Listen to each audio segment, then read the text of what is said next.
شوف، عندي أكثر من 20 عام من اللي بديت أول مشروع.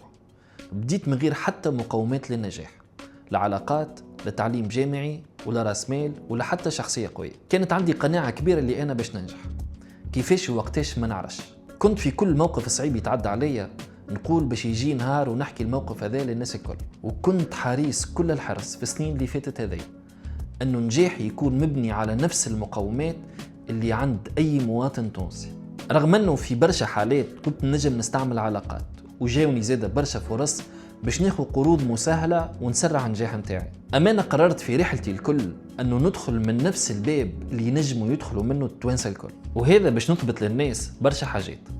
أولها أنه النجاح ماهوش حكر على فئة معينة من الناس، وثانيا أنه النجاح راه متاح للناس الكل، بشرط أنه تكون عندك الرغبة والعزيمة أنك توصل للحاجة هذيك. وأهم حاجة حبيت نثبتها أنه النجاح راهو ماهوش مربوط بمستواك التعليمي، وإلا قداش عندك علاقات، ولا قداش بوك خليلك فلوس. هذاك علاش في البريود اللي جاية باش نبارتاجي معكم برشا فيديوهات، باش نحكي على الأفكار، على المشاريع، على البزنس، على الديفلوبمون، باش نحكي على كيفاش تدخل معك شريك، باش نحكي على الاكسيليراسيون تاع المشروع نتاعك، باش نحكي على برشا حاجات أنا تعديت عليها في 20 عام اللي فاتت.